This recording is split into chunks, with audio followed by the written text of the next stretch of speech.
ओम नमः सिद्धेभ्यः। ओम नमः सिद्धेभ्यः। ओम नमः सिद्धेभ्यः। मंगलमय मंगल करो विद्यालय विज्ञान नमो तारे जाते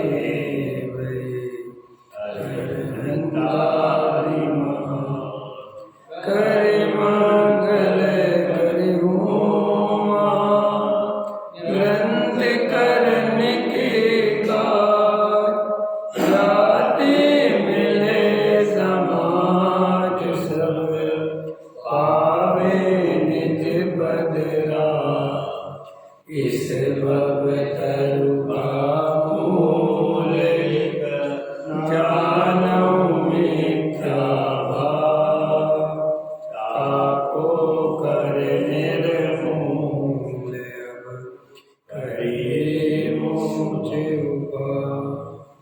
संतप्ति मानस शांति जिनके गुणों के गान में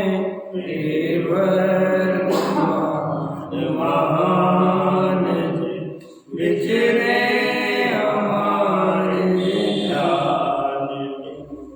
मोक्ष मार्ग प्रकाशक 8वां अधिकार द्रव्यान योग का प्रयोजन। पृष्ठ क्रमांक 271 सबसे नीचे का पैराग्राफ है।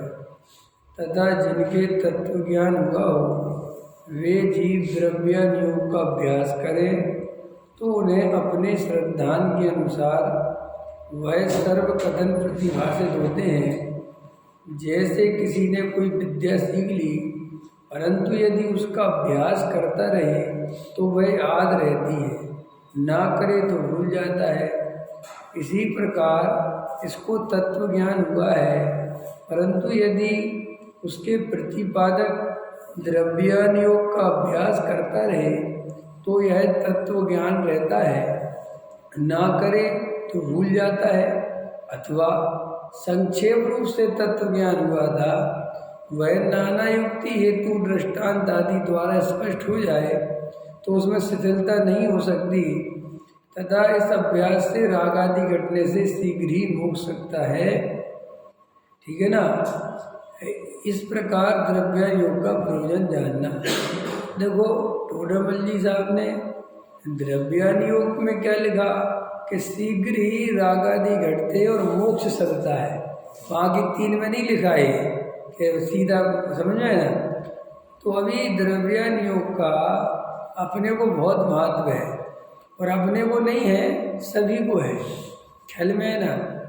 क्योंकि कई लोगों के ऐसे मन में रहता है कि द्रव्यान योग अभी अपने को कार्यकारी है, बाद में तो ठीक है, फिर अपन को गुणस्थान करणान योग आदि पढ़ना चाहिए, उनमें बहुत उपयोग लगाना चाहिए। ऐसा नहीं है। द्रव्यान योग सदा काल कार्यकारी है, निचली भूमिका में विशेष कार्यकारी है और आगे की भूमिकाओं में श्रद्धान मजबूत रखने के लिए, अनुभव के लिए बार बार इसका अभ्यास अत्यंत जरूरी है। देखो आचार्य कुंद देव ने जब ये पंच परमागम लिखे तो समय सर आदि ग्रंथों की रचना करी तो उनने एक ग्रंथ बनाया नियम सार। तो नियम सार का भी उद्धरण गुरुदेव दे ही रहे थे। तो नियम सार जब कुंद देव ने लिखा तो चूंकि अभी बहुत सारे लोग नियम सार का स्वाध्याय नहीं करते, अभी क्या है, स्वाध्याय करने की आदत ही नहीं है लोगों में। अब आजकल तो सुनने की लगी रहती है, पढ़ते नहीं खुद। और आप खुद नहीं पढ़ते हैं, ये बहुत बड़ी कमी है।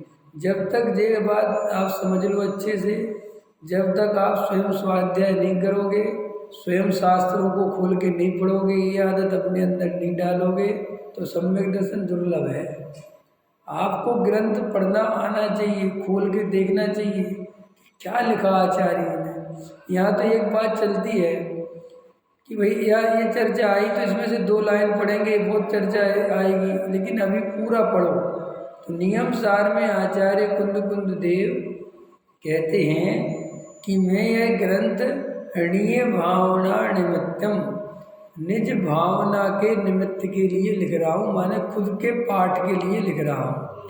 तो जब आप कुंद कुंद देव खुद के पाठ के लिए क्या लिख रहे हैं, अगर ये आपको देखना हो, मैंने कुंद कुंद के बारे में आप जरा विचार करो कि कुंद कुंद देव क्या पाठ करना चाहते हैं।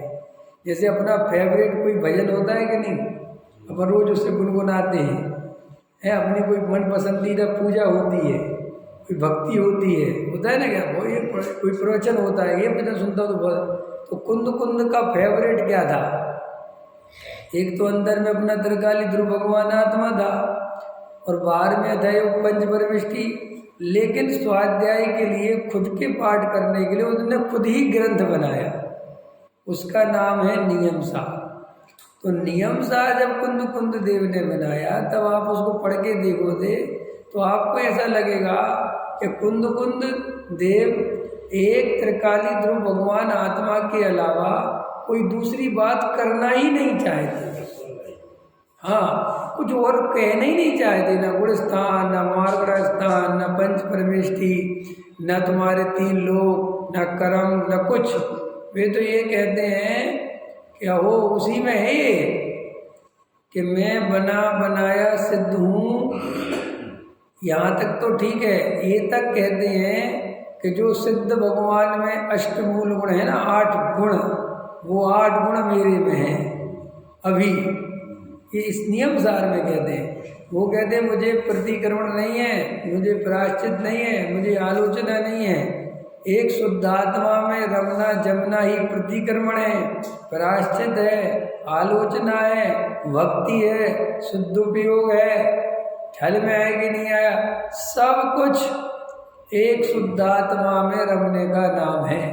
इसलिए मैं तो अपने स्वरूप में स्थिर होता हूँ। ऐसी बहुत अलौकिक बातें नियम सार में आचार्य कुंद कुंद देव ने कही, और वे रोज उनका पाठ करते थे उन गाथाओं का। सोचो बात। तो ये जो लोग ऐसे देखने में आता है कि द्रव्यान योग आदि का अभ्यास किया, समय सार आदि ग्रंथ पढ़े, और फिर क्या करते हैं कि उनके दिमाग में ऐसा बैठ जाता है कि हमने द्रव्यान योग का तो बहुत अध्ययन कर लिया, अब हम गोमठ सार पढ़ेंगे, अब हम धवला पढ़ेंगे, अब हम जय धवला पढ़ेंगे, समझ में, हम सिद्धांत ग्रंथ पढ़ेंगे, अब हम कर्णान योग के बारीक ग्रंथ पढ़ेंगे, चरणान योग पढ़ेंगे, प्रथमान योग पढ़ेंगे। तो वे क्या करते थे कि द्रव्यान योग को एक तरफ रख देते हैं और वो द्रव्यान योग का अभ्यास छोड़ देते हैं और एक कर्णान योग आदि में अपनी बुद्धि लगाते हैं। तो वहाँ क्या होता है कि बिल्कुल प्रत्यक्ष अनुभव की बात बता रहा हूँ। उससे क्या होता है कि वे द्रव्यान योग को बिल्कुल अभ्यास से छोड़ देते हैं और एक कर्णान योग आदि में विशेष घुस जाते हैं। तो उसका रिजल्ट ये आता है कि वे मूल तत्व ज्ञान ही भूल जाते हैं और फिर उन पे वो कर्णान योग इतना हावी हो जाता है कि फिर वो गुण स्थान, मार्गणा स्थान, फिर वो जीव के भेद प्रभेद, फिर वो जीव के अस्थि और ये सब इन चीज़ों में इतने उलझ जाते हैं कि वो सारा जीवन फिर इन्हीं कामों में लगा। फिर उसको और अच्छे से समझाना, कर्णानियों को और सरल करना, फिर ये बनाना, फिर उसकी पुस्तिका बनाना, फिर ये करना, फिर वो करना, फिर साहब बोर्ड से समझाएंगे, प्रोजेक्ट से समझाएंगे, और फिर वो कर्णानियोग आदि में इतना रस आने लगता है क्योंकि वो गणित है, ख्याल में ना, उसमें समझाने के लिए बहुत दुनिया भर की सूक्ष्म बातें हैं, तो उसको बहुत रस आने लगता है। और वो इतना रस आने लगता है कि जो मूल तत्व ज्ञान जो द्रव्यान योग में बताया था वो छूट जाता है। ऐसा मैंने देखा है। और फिर वे कर्णान योग के मास्टरी हो गई, फिर वे कर्णान योग के विद्वान कहलाने लगे, और फिर वे कर्णान योग के विद्वान इतने भयंकर हो गए कि उनसे कहो समय सार पढ़ाओ, वे समय सार खोलेंगे और कर्म प्रकृति समझाने बैठ जाएंगे। क्योंकि वो तो जीव की ऐसी नेचर है, वो जिस चीज़ का ज़्यादा अभ्यास करेगा उसके ज्ञान में, उसके चिंतन में वही चीज़ घूमने लगेगी। ख्याल में तो बिल्कुल सरल है, ये कोई कठिन नहीं है बात समझना। आप जिन शास्त्रों को पढ़ोगे, जैसे आप प्रथमानियों की कहानी पढ़ोगे तो आपको फिर दिमाग में वे भी घूमने लगेंगी, वे याद आएंगे। और प्रथमानियों की कहानियाँ जब आप ज़्यादा घुसते चले जाओगे तो वे आपको इमोशनल बनाती है, भावुक बनाती है, आपके अंदर इमोशंस डालती है। वर्धमान योग की कहानी। तो आप वर्धमान योग की कहानी पढ़ोगे तो आप भावुक होने लगोगे। भावुक कैसे होने लगोगे? देखो सीता ने किसने कष्ट लिए, हमें भी कष्टों की परवाह नहीं है। देखो साहब ये वो हम ये नियम लेंगे, देखो उसने कैसे नियम निभाया। अब जबकि वहाँ पर वो व्यवहार नए के बढ़ा चढ़ा के कथन करे गए हैं और तुम जो है द्रव्यान योग का अभ्यास छोड़ दिया तुमने, और तुम इन चीज़ों में उलझ गए। समय सार आदि पढ़ता नहीं बिल्कुल भी। जहाँ त्रिकाली ध्रुव भगवान आत्मा की गहरी चर्चा पहले सुनता था, पढ़ता था, ऐसे मैं मोक्षों को जानता हूँ। पहले समय सार आदि ग्रंथ सुने, समझे, 6 द्रव 7 तत्व आदि सीखे। फिर क्या हुआ कि इनमें ज़्यादा मन नहीं लगता उसका, उसको ऐसा लगता है रिपीटेशन है, वही बात तो है, वही बात तो है। तो क्या हुआ, किसी ने कह दिया कि अब तुम थोड़ा करणान योग, चरणान योग और प्रथमान योग आदि का अभ्यास करो। तो जिनकी विशेष बुद्धि है वे करणान योग पढ़ने लगते हैं, और जिनकी थोड़ी कम बुद्धि है वे प्रथमान योग पढ़ने लगते हैं, और फिर चरणान योग पढ़ के क्रियाकांड करने लगते हैं। ऐसे करके द्रव्यान योग छोड़ देते हैं। ये टोडामल जी साहब कह रहे हैं, अपने को समझा रहे हैं। ये देखो क्या कहते हैं, तथा जिनके तत्व ज्ञान हुआ हो, तत्व ज्ञान हुआ हो माने समझ लो स्वरूप समझ में आ गया, वे जीव द्रव्यान योग का अभ्यास करें, माने छोड़े नहीं, करें, तो उन्हें अपने श्रद्धान के अनुसार जैसा उनका श्रद्धान है वैसा ही द्रव्यान योग कथन करता है, तो वैसे ही सर्व कथन द्रव्यान योग में प्रतिभाषित होते हैं। सो वहाँ जैसा श्रद्धान वैसे ही कथन। इससे क्या होगा कि श्रद्धा और मजबूत होगी। अंतर समझ में आएगी नहीं? श्रद्धा क्या होगी, हमें क्या श्रद्धा करनी है, कर्म बड़े बलवान, ये श्रद्धा करनी है कि कर्म मेरे से भिन्न है, कर्म मेरे को छूता नहीं, कर्म और मेरे में अत्यंत अभाव है, ये श्रद्धा करनी है। इन दोनों में से कौन सी श्रद्धा करनी है? रमेश जी, पंकज जी, कौन सी श्रद्धा करनी दोनों में से? कर्म बलवान है, कर्म मेरा अच्छा बुरा करते हैं, कि कर्म मेरे को छूते नहीं, कर्म मेरे में है नहीं, इसमें से कौन सी श्रद्धा करनी है? ये वाली के कर्म मेरे को। तो अब ये कथन तो द्रव्यान योग में मिलेगा। अगर तुम करणान योग पढ़ने बैठोगे तो वो तो ये कहेगा कि कर्म ही कर रहा है सब कुछ, समझ गए ना? तो वो करणान योग तो तुम्हारे श्रद्धान को विचलित कर देगा अगर मजबूत नहीं होगा तो करणान योग पढ़ने वालों की नैतिक जिम्मेदारी है कि अगर वे 2 घंटे 3 घंटे करणान योग पढ़ते हैं तो 2 घंटे द्रव्यान योग भी पढ़ना ही चाहिए। अरे भाई प्रश्न हो गया। अरे आज वस्तु का जो स्वरूप है वो आचार्य लिखते कि नहीं लिखते, कर्म फिलॉसफी है कि नहीं? फिर ये अन्नमति तुमसे पूछते कि तुम्हारे यहाँ ये व्यवस्था चला कौन रहा है, ये जीव के मकान, दुकान, घर गृहस्थी, अच्छा बुरा, ये कौन कर रहा है? जब भगवान करता धरता नहीं है तो फिर क्या जवाब देते? तुम्हारे यहाँ तो लिखा ही नहीं होता, तुम्हारे यहाँ द्रव्यान योग अकेला लिखा होता, तो तुम जवाब क्या देते? यदि हमें तो नहीं पता जी कौन कर रहा है, तो फिर कहना पड़ता ना कि कर्म का उदय है हमारे यहाँ। तो फिर कर्म का उदय तो समझाओ क्या है, तो इसलिए करना नहीं हो गए। 7 नरक हैं, 16 स्वर्ग हैं, सर्वार्थ सिद्धि है, जम्बूद्वीप है, भरत क्षेत्र है, ईरावत क्षेत्र है, नंदीश्वर द्वीप है, विदेश क्षेत्र है, वहाँ शिव मंदिर भगवान बैठे हैं। ये द्रव्यान योग बताएगा? ये कौन बताएगा? सब करणान योग बताएगा। अगर करणान योग नहीं होगा तो कैसे पता चलता तुम्हें? ये व्यापकता कैसे पता चलती, कितना व्यापक है जैन धर्म? श्रीमंदर भगवान की जानकारी मिलती। फिर प्रथमान योग नहीं लिखते तो इतिहास में कैसे कैसे महापुरुष हुए, उनका कैसा जीवन था, चौथे गुण स्थान में जीवन कैसा होता है, चक्रवर्ती आदि का वर्णन नहीं करते तो तुम्हें चौथे गुण स्थान में होता क्या क्या ये पता कैसे चलता? फिर तुम डिसाइड कैसे करते?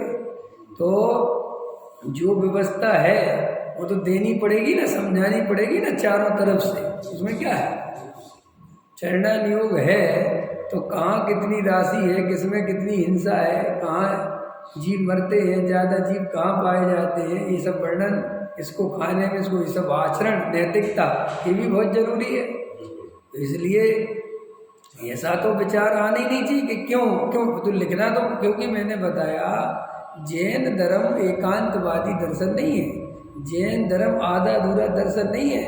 जैन दर्शन एक परिपूर्ण सर्वज्ञ केवली भगवान के द्वारा बताया गया एक अनेकांतमयी दर्शन है। इसमें सब तरह का वर्णन है, इसमें ऐसा कोई प्रश्न नहीं जिसका जवाब नहीं हो।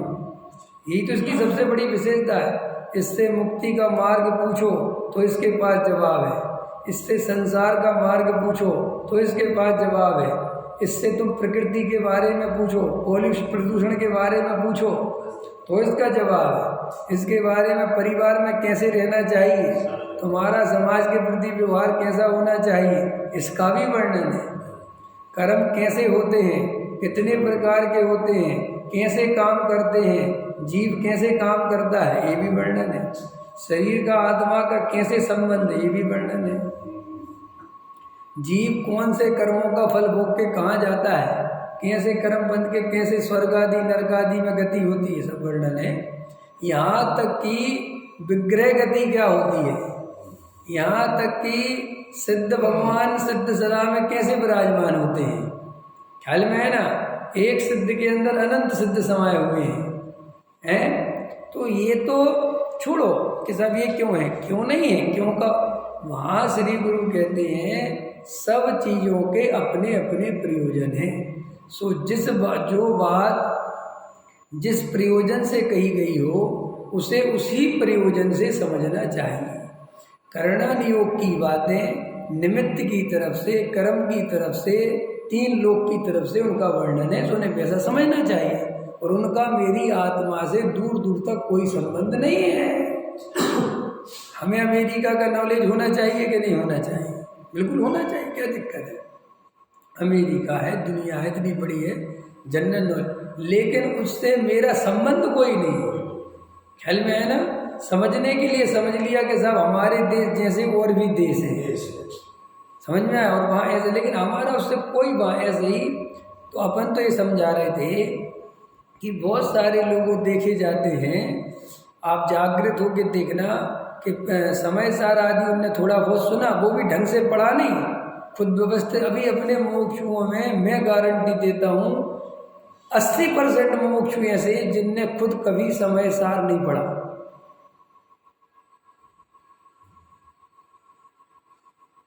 अब मुझे बताओ, वो पेंकल कह रहे हमने नहीं पढ़ा, समझ में आया कि नहीं आया? रमेश जी आपने पढ़ा है? जब देखो आपने पढ़ा है पूरा व्यवस्थित, एक तो है कम से कम पढ़ा है, आपने पढ़ा पूरा व्यवस्थित। मतलब भाई साहब ने आप कुछ अनुभव में लाया, आपका पढ़ना होता है, ये तो पढ़ ले मुझे फायदा क्या हुआ, ये पढ़ लिया अनुभव में। अरे अरे अरे बहुत अच्छा, बहुत ठीक है। वो उसके आगे की बात, वो उसके आगे का स्टेप पहले बोल रहे हो, वो आगे का स्टेप है। वैसे तो हम डेली आते हैं तो पढ़ा, आप समझे नहीं। पढ़ना मतलब खुद से एकांत में बैठ के उसका अध्ययन करना, पढ़ना, फिर अनुभव में आएगा। पढ़े बिना क्या अनुभव में आएगा? आप कह रहे अनुभव बिना पढ़े की कीमत क्या? अब इसका उल्टा करो, पढ़े बिना अनुभव कैसे आएगा? पहले तो बताओ। जब तक समझोगे नहीं अनुभव कैसे आएगा? ये जो उसके लिए कहा कि पढ़ पढ़ के पंडित हुआ आत्म न जाने, वो उसके लिए क्यों पढ़ने ही में उलझ के रह गया, उसने प्रयोग ही नहीं किया। इसके लिए तो वो अर्थ है। और कोई इसका अर्थ ये करेगा पढ़ने में कुछ होता ही नहीं, हम तो पढ़ते ही नहीं, तो भैया पढ़ेगा ही नहीं तो अनुभव किसका करेगा? वस्तु स्वरूप समझेगा कैसे? इसलिए अभी मैं तो अभी जो समझा रहा हूँ पहले वो समझो। अपने बहुत से मोक्षु हैं समय सारा आदि पढ़ा ही नहीं, बस सुन लिया, कभी कोई गाथा सुन ली, कभी कोई गाथा सुन ली, कभी कोई गाथा सुन ली, कभी कोई गाथा सुन ली, ठीक है कि नहीं? और फिर ऐसा सुन सुन के समझते हैं कि हमने तो समय सार सुन लिया, पढ़े। अब क्या हुआ कि अब चूंकि आत्मा की बात तो रिपीटेशन होगी। जैसे आप पूज्य गुरुदेव श्री के प्रवचन में आपका मन क्यों नहीं लगता? मुझे पता है आपको लगता है कि वो वही बात बता रहे, कल भी बहुत बताई थी, आज भी वही बताई थी, परसों भी वही बताई थी भैया, लेकिन वो बात बता तो रहे हैं बार बार, और तुम्हें उससे बोरियत हो रही, तुम उसकी जगह ये सोचो कि हमें ये श्रद्धान अभी तक नहीं हुआ। इतना रोज बताने पर भी श्रद्धान हमारा वहीं का वहीं है। तो बताओ वे गलत है कि हम गलत हैं? अगर हम तुम्हें मैथ्स का कोई प्रश्नावली सॉल्व करने के लिए दें, मैथ्स होती ना गणित, अब तुम कर ही नहीं पाते, तुम आगे की प्रश्नावली पढ़ा गए कि यही कराएंगे। मैथ्स पढ़ाने वाला कैसे पढ़ाता है कि भैया ये आगे फॉर्मूला लगाना आ गया, कि नहीं आ रहा तो नहीं आ रहा तो लगाओ, कि भैया 100 बार रजिस्टर भरो। अपन को याद है ना, अपन पढ़ते थे तो मैथ्स अपन उसके लिए एक रफ रजिस्टर खरीद के लाते थे, और के लिए तो नहीं लाते लेकिन उसके लिए लाते थे। कि क्यों? कि भाई बार बार अभ्यास करना है। एक सवाल किया, लगने लगा कि आ गया, ऐसा लगता है ना आ गया। तो देखो वो गणित बनाने वाले का सिस्टम क्या है, उसी टाइप के वो 10 सवाल बनाता है। क्या बोलते हैं उसको, एग्जाम्पल, वो बोलते ना, भूल गया मैं, अभी हिंदी में प्रश्नावली बोलते हैं उसको, अभी इंग्लिश में भी कुछ बोलते हैं, सम्स नहीं, वो एक्सरसाइज, बराबर एक्सरसाइज। कि भाई एक्सरसाइज करो कि भाई कि साहब हमने तो एक सवाल कर लिया, अब आगे भैया एक की बात नहीं है, अब इसके 10 करो। 10 क्यों करवाता है वो बताओ जल्दी? कि भाई जितनी प्रैक्टिस करेगा उतना ये तेरा मजबूत हो जाएगा। और वो एक करके छोड़ दे कि अब तो आ गया, गारंटी से भूल जाएगा। बिल्कुल ऐसे ही तत्व ज्ञान है, बिल्कुल ऐसे ही।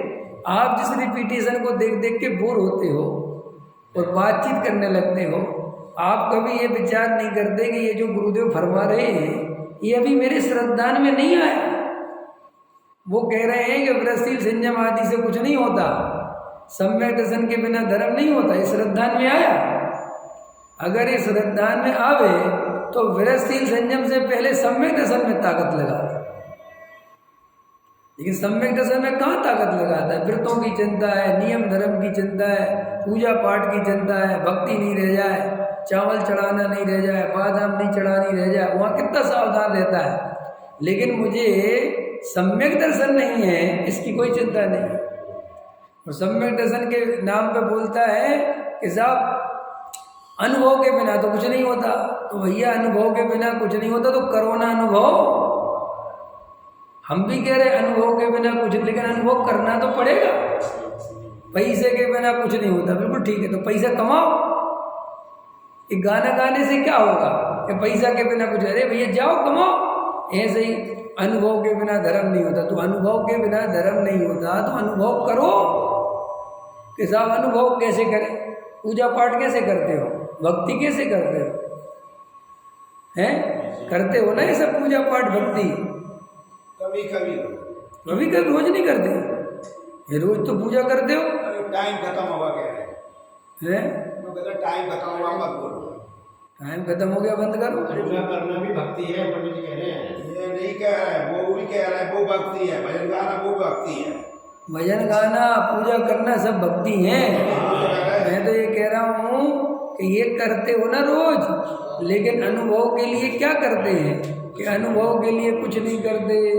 तो श्री गुरु कहते हैं कि तू ये बातें बनाता है कि शास्त्र पढ़ने से क्या होता है, अनुभव तो करो। अरे तो तू करना है, किसको कह रहा है ये? तू किसको कह रहा है? तू खुद सोच कि मैं क्या कर रहा हूँ। भैया दुनिया में, कल मैं एक स्वाध्याय सुन रहा था, दुनिया में सबसे बढ़िया काम है सलाह देना। क्या समझ में? एडवाइस। जो हिंदुस्तान में सबसे ज्यादा ली और दी जाती है, लेकिन अमल कोई नहीं करता।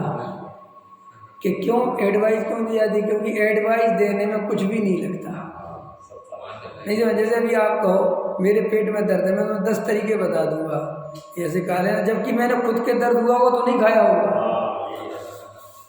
क्योंकि इतना कड़वा कौन खा गया। लेकिन मैं तुम्हें बता दूंगा, तुम खा ले। और वो भी कहता ठीक है जी, ठीक है जी, खा लेंगे। खाता वो भी नहीं समझ में? वो भी तुम्हारी सुन लेता है और वो आगे कहीं फॉरवर्ड करता है, जाता उसी डॉक्टर के पास, लाओ जी दवाई दे दो आप। तो वो काढ़ा बताया था फलानी बहन जी ने, अरे ठीक है यार, कौन पी रहा काढ़ा? तो तुम तो वहाँ ऐसे सुन रहे थे जैसे पी लोगे, तो सुनना पड़ता है। सुनाने वाला सुना रहा था, हम सुन रहे थे। बिल्कुल ऐसे ही हमारा धर्म है। हम सुनते तो रहते हैं सबकी, लेकिन हम करते वही हैं जो हमें करना है। थोड़े दिन उसके प्रभाव में आ जाते हैं। एक बीच अपने यहाँ कोई पंडित जी आ गए तो पंखे बंद हो गए। समझ में आया? एकदम सब एकदम कहने लगे स्वाद दे तो ऐसा होना चाहिए, देखो साहब पंखा भी चलता, फलाना ढिकाना। मुझे सुना रहे थे लोग। मैंने कहा अच्छी बात है जी, ठीक बात। फिर समझ आया? नाम मत लिया करो कभी किसी का। फिर उसके बाद भी चले गए, उनने पंखे भी उतरवा दिया, पंखे फिर लगवा लिए कि क्यों भैया उतरवाए क्यों थे? तुम पहले ही अड़ जाते, हम तो नहीं उतरवाते, हमारा नहीं। लेकिन अब उनके सामने तो तुम बहुत अच्छे बन गए। उनको तो लगे कि विश्वास नगर के लोग बहुत अच्छे हैं, और उनके जाते ही ढोल अपनी पोल फिर खोलते हैं। समझ में आया? फिर सब जब तो ये तुम जो थोड़ी देर के लिए भावुक होते भी हो, इनसे क्या होता है? तुम किसी के कहने में आते क्यों हो? जब तुम्हें जो काम नहीं करना तो नहीं करना, करना होगा तो करेंगे। कि नहीं साहब, व्यवहार है, यही व्यवहार ठगता है, यही व्यवहार तुम्हें सम्यक दर्शन नहीं होने देता। ये व्यवहार मत पालो। ऐसा व्यवहार दो कौड़ी का है। काढ़ा नहीं पीना तो बोल दो मैं नहीं पीता काढ़ा। समझ में आया कि नहीं आया? सच बता रहा हूँ मैं काढ़े का इसलिए बता रहा हूँ, जब मैं यहाँ ऊपर रहता था मंदिर में ऊपर कमरे में, तो क्या है कि मैं बीमार पड़ जाता था शुरुआत में। एक तो अलग अलग जगह भोजन करने जाओ, भाई साहब जैसे ही मैं जरा सा बीमार पड़ूँ 10 आदमी आ जाए, कोई काढ़ा लेके आ जाए, कोई कुछ लेके आ जाए, कोई कुछ लेके आए, पी लो।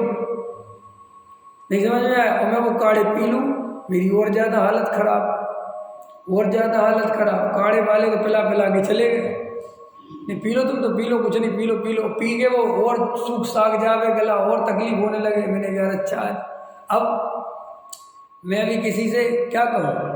फिर अब जैसे मैं कहीं जाता हूँ तो मेरे गले में जरा सी कोई तकलीफ होगी, वो तुरंत समाज वाले ये काढ़ा बना दे, वो काढ़ा बना दे, पंडित ये वाला काढ़ा पी लो, आप ये वाला काढ़ा। मैंने कहा भाई साहब मुझे कोई काढ़ा नहीं पीना, मुझे अपने पे छोड़ दो, मैं अपने हिसाब से कर लूँगा जो करना हो, तुम बस छोड़ दो मुझे।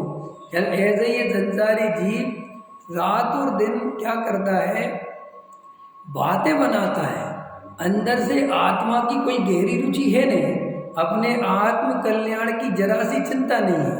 चिंता रात और दिन संयोगों की, परद्रव्य की, प्रभावों की है, और रात और दिन अपन इन्हीं में मग्न रहते हैं, और आत्मा की बातें एडवाइस की तरह सुनते हैं। नहीं समझ में आया? एडवाइस समझ गए ना?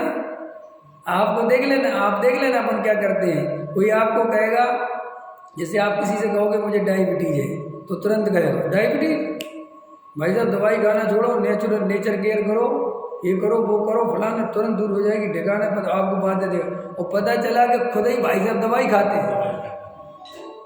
तो तुमने कभी देख लिया कि यार तुम्हें तो सब पता था, तुम खुद क्यों खाते? क्या करें यार भाई, इतना बनता तो सलाह क्यों दे रहे थे? मैंने सोचा तुम कर लो, हम तो कर नहीं पाते।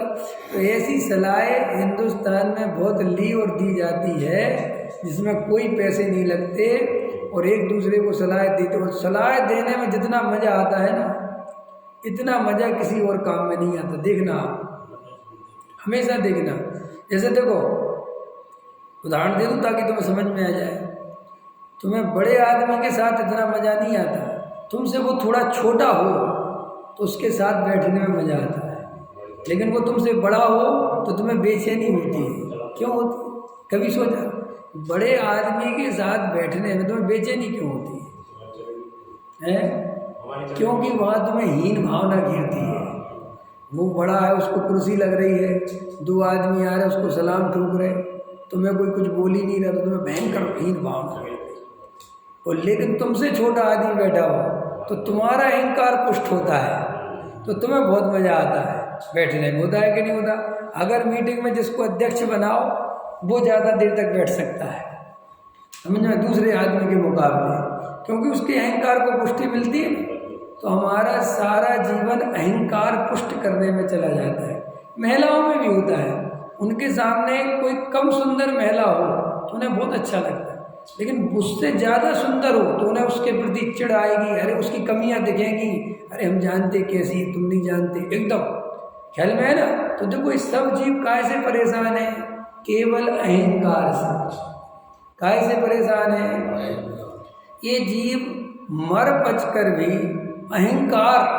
कल डॉक्टर साहब इतना अच्छा ले रहे थे कि अहम और अहंकार, अहम से बना अहंकार। अहम माने क्या होता है, मैं। समझ में आया कि नहीं आया, मैं माने आत्मा। तो डॉक्टर साहब कल ले रहे थे कि जो अहम है वो दुनिया का सबसे बेस्ट शब्द है और अहंकार दुनिया का सबसे बुरा शब्द है।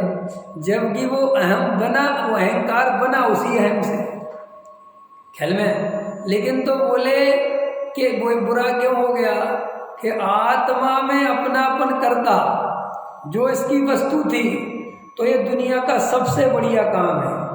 और इसने वो काम ना करके अहम के नाम पर पदार्थों को अपना माना और उनसे अपने को बड़ा माना, इसका नाम अहंकार है। सो ये महादुख का कारण है। समझ में आया रमेश जी? आया। हाँ, तो अपने को ये अभ्यास गहराई से करना, ये नहीं सोचना कि वही बात तो बता रहे, वही बता रहे हैं, लेकिन अपने को श्रद्धांत तो अभी तक नहीं हुआ।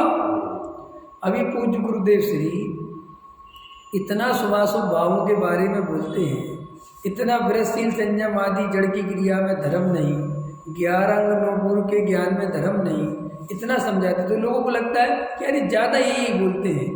अरे भाई, तुम्हें लगता है, तुम कभी अंदर जाके देखो, इतना समझने के बाद भी हम सब लोग उसी काम में लगे हैं, इतना बोलने के बाद। और अगर इतना नहीं बोले तो ये कहते हैं कि ज्ञान करो, कोई बात नहीं, सब में दर्शन जब होगा, जब हो जाएगा, क्रिया पालो, चारित्र धारण करो, मुनि बन जाओ, साधु बन जाओ, ब्रह्मचारी बन जाओ, सम्य दर्शन जब होना होगा। अगर वे ये उपदेश करें तो क्या होगा? समझ में आ रही मेरी बात? क्या कह मतलब, जो इतना समझाने के बाद भी हम उसी दिशा में आगे बढ़ रहे हैं। कोई ज्ञान बढ़ाने में लगा है, कोई क्रिया पालने में लगा है, कोई नाम कमा, जबकि इतना गुरुदेव को सुन रहे हैं। समझ में इतनी हालत है अपनी, जरा सा भी कुछ करें दुनिया को दिखाने की पहले पड़ती है, कैसे करके दुनिया को दिखा दूं। अरे भाई, क्या रखा दुनिया में? तो मैं जब गुरुदेव को लोग सुनते हैं तो कहते हैं अरे सब वही बता रहे हैं। तो ऐसे सुनो कि ये बता इतना रहे हैं, फिर भी हम 1% श्रद्धा नहीं कर रहे। देखो अभी अपन को शुभ भाव में रस है कि नहीं, शुभ क्रिया में रस है कि नहीं, उससे अपन जब वो शुभ क्रिया और जो शुभ भाव होता है तो कहीं ना कहीं एक आत्मिक संतुष्टि मिलती है कि नहीं मिलती? बोलो।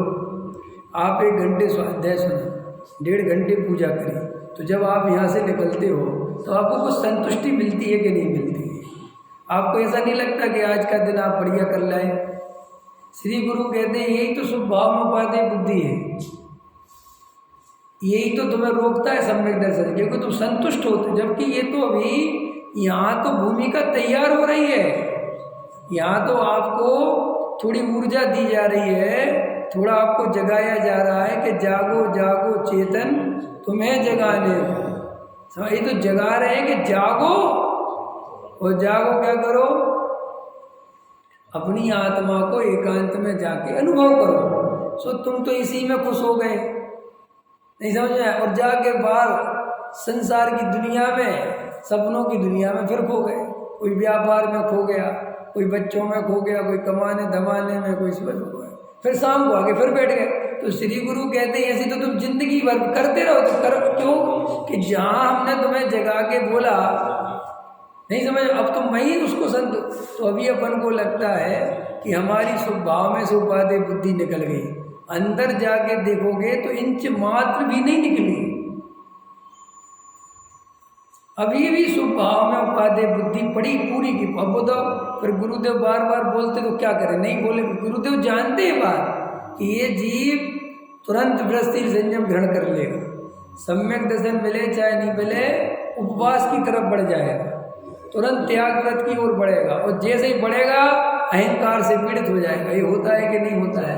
ये अपन दे तो भैया अपन को ये समझना चाहिए, ये अपन जो द्रव्यान योग का अभ्यास नहीं कर रहे हैं, बहुत सारे लोग आजकल अभी मोक्षों में ऐसी स्थिति बन गई है, समय सार छोड़ दिया है, प्रवचन सार छोड़ दिया है, नियम सार छोड़ दिया है, मोक्ष मार्ग प्रकाशक छोड़ दिया है और नए नए ग्रंथों का अध्ययन चलने लगा है।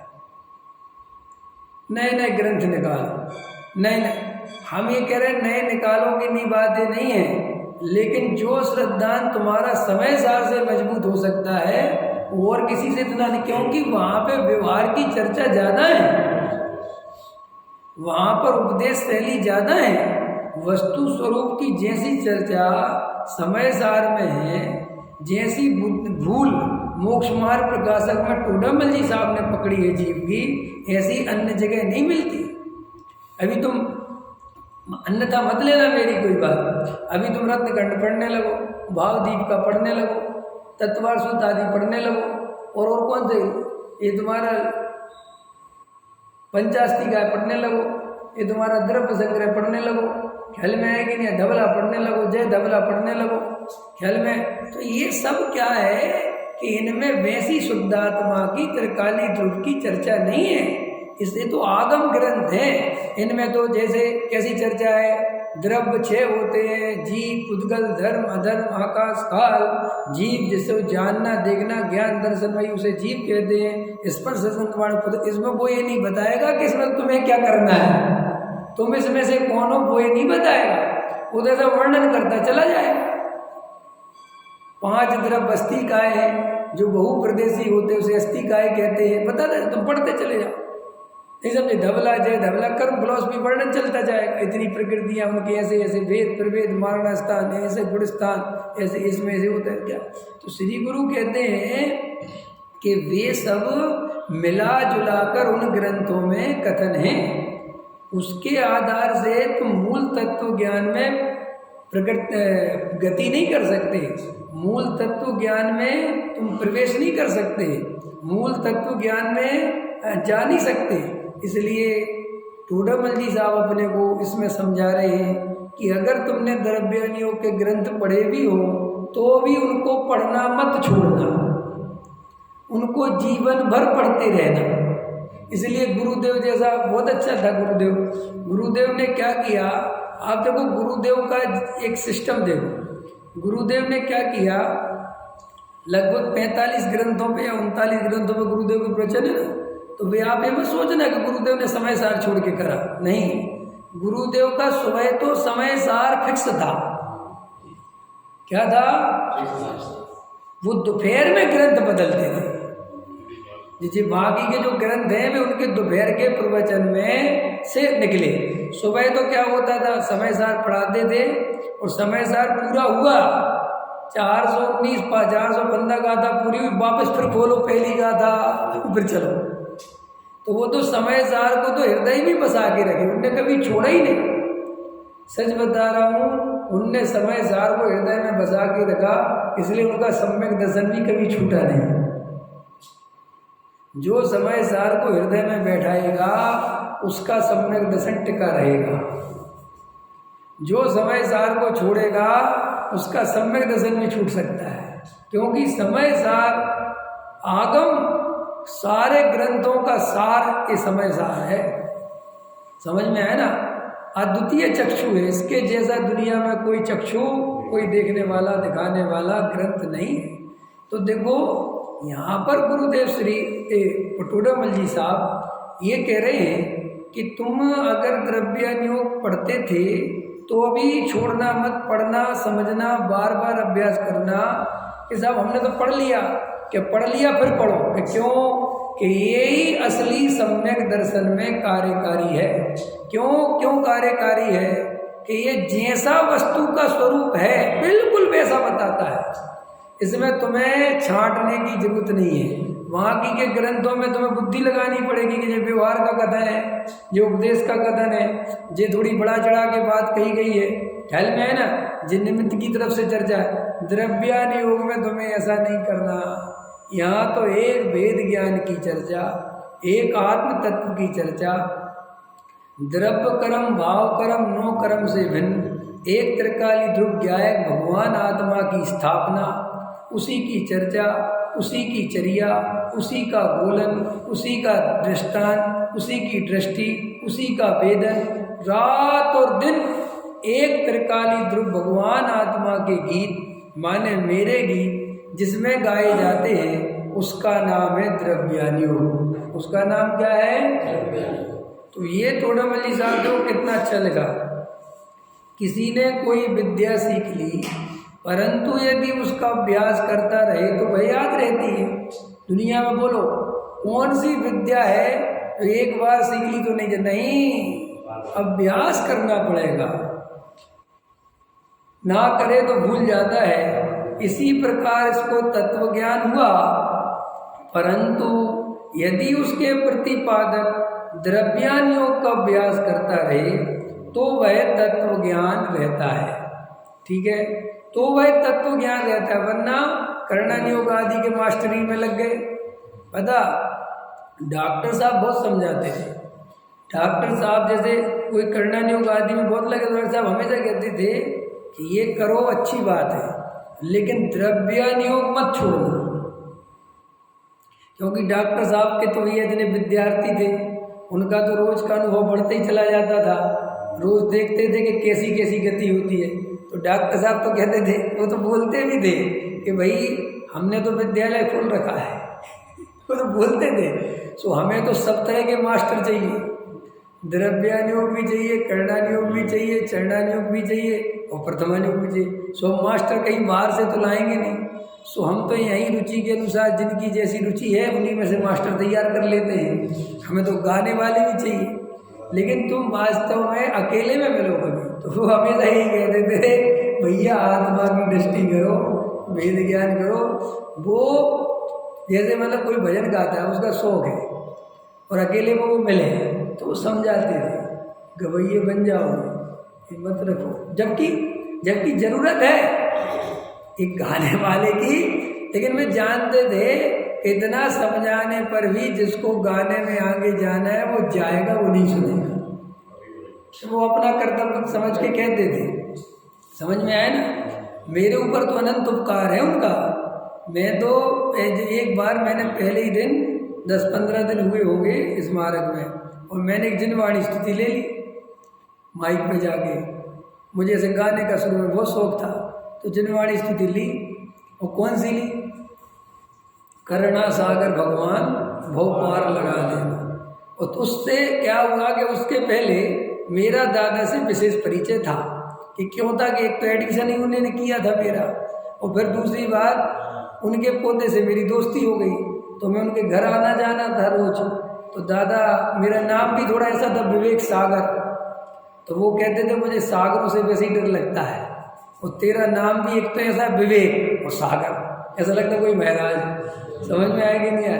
तो मैं कहता था दादा को। फिर दूसरी बात ये भी कहते थे तू सागर का है, तो सागर के थोड़े लड़ने भिड़ने वाले फेमस थे, क्योंकि तो ऐसा वो परिचय था। तो मैंने भजन गाया, करुणा सागर भगवान भव पार लगा देना। तो वो उनने सुना, वो सुनते जरूर थे बैठ के अपने कमरे में। तो उनने क्या है कि पूछवाया कि किसने गाया, तो किसी ने कह दिया विवेक सागर। समझ आया? बुलाया, मतलब वो जाते ही था। मैं बोले इधर। बोले क्या गाया तुमने? मैंने कहा सोचा भाई अच्छा गाया सबको अच्छा लगा। तो मैंने कहा था, मैंने कहा क्या गाया? मैंने कहा वो भजन गाया। कौन सा गाया? करुणा सागर भगवान। ये सही है कोई करुणा सागर? है कोई पार लगाने वाला? यही पढ़ रहे इतने दिन से और बोले ये सब गाना वाना बंद करो। समझ में? ये कुछ नहीं है, और अच्छा गला है तो रहने दो, गाना नहीं। मुझे उसी समय ख्याल में आया कि नहीं आया। बोले ये सब नहीं, मूल स्वाध्याय तत्व ज्ञान पढ़ो, वस्तु स्वरूप में ताकत लगाओ। ये सब बनना भी तुम्हें चने के पेड़ पे चढ़ा देंगे कि बहुत अच्छा बहुत अच्छा, और फिर तुम्हें विधान आचार्य बन के रह जाओगे ऐसा। अब लेकिन सुने तो कोई, हमने सुन ली, मान के चलो हम चढ़ जाए, ठीक है हम तो करेंगे, क्योंकि उसमें प्रशंसा बहुत मिलती ना।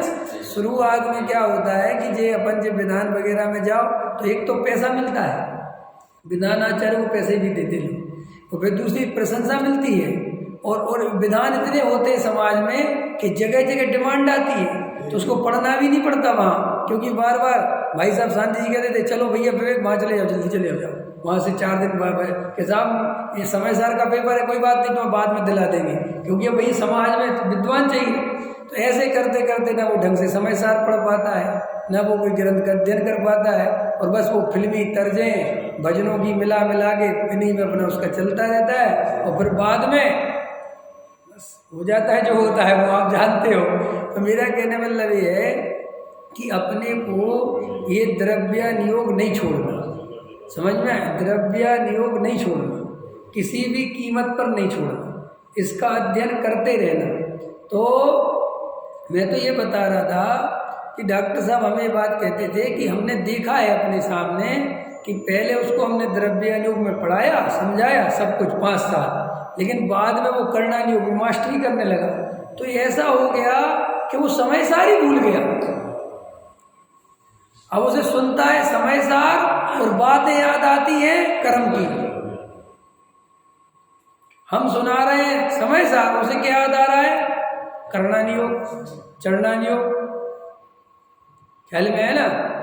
तो भैया अध्यात्म शास्त्रों का विशेष अध्ययन करना,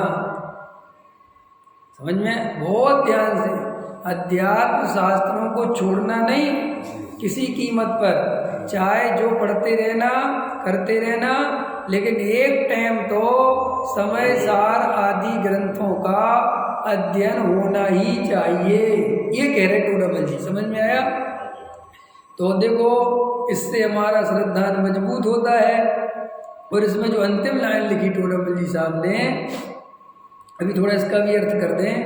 हेतु दृष्टांत आदि द्वारा स्पष्ट हो जाए, हेतु युक्ति नाना युक्ति तर्क युक्तियों से और दृष्टांतों से उदाहरणों से और स्पष्ट हो जाए कि मैं आत्मा हूँ, मैं शरीर नहीं हूँ, जानना देखना मेरा कार्य है, मैं किसी का कर्ता धर्ता, मैं ज्ञानमयी वस्तु हूँ, मेरा चैतन्य स्वभाव ज्ञानमय है, यही मैं हूँ। ऐसा तर्क से, युक्ति से, आगम से, उपदेश से, दृष्टांत से, उदाहरण से स्पष्ट होता चला जाए तो क्या होता है कि शिथिलता नहीं होती।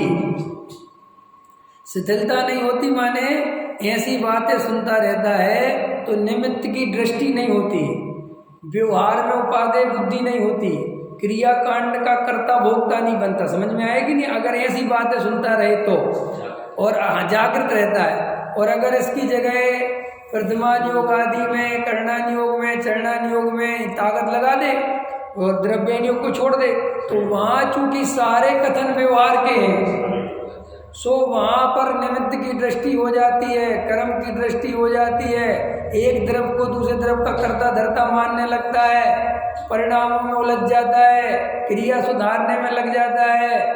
इसीलिए द्रव्यानुयोग का अभ्यास नियम से करते रहना चाहिए। और ज्ञान बढ़ाने की बिल्कुल मत सोचो, पहले श्रद्धान करो। समझ में आया? तो अभी आजकल बहुत देखा जाता है कि नए नए ग्रंथ खोजे जा रहे हैं, इनका अध्ययन, इनका, अरे ठीक है, विद्वानों को करने दो, जिनकी विशेष बुद्धि है, जिनके दिन भर निवृत्ति लेके बैठे हैं, बहुत टाइम है, उनको करने दो। अपने पास तो इतना टाइम है नहीं समझ में आया है? समय हो तो चटनी भी बनाओ, पापड़ भी तलो, एक सब्जी भी बनाओ, सब समय हो। और समय नहीं हो तो चटनी बनाओ, नहीं, उदाहरण समझो पहले, अरे समझो तो शांति दो कि सब मेरे पास 15 मिनट का टाइम है भोजन के लिए, तो पत्नी से कहे चटनी बना दो, रोटी रहने दो, ऐसा कोई है? पहले चटनी बनवाओगे कि रोटी बनवाओगे? तो फिर चटनी कि भैया समय हो, अनुकूलता हो तो बनना। ऐसे ही द्रव्यानुयोग है दाल रोटी जैसा, और ये बाकी के हैं चटनी जैसे। समझ में आया? पापड़ सलाद जैसे मिल जाए तो ठीक है, नहीं मिला तो भैया दाल रोटी खाओ, पेट इसी से भरेगा। उदाहरण समझ में आ गया? सहजानंदी सोदर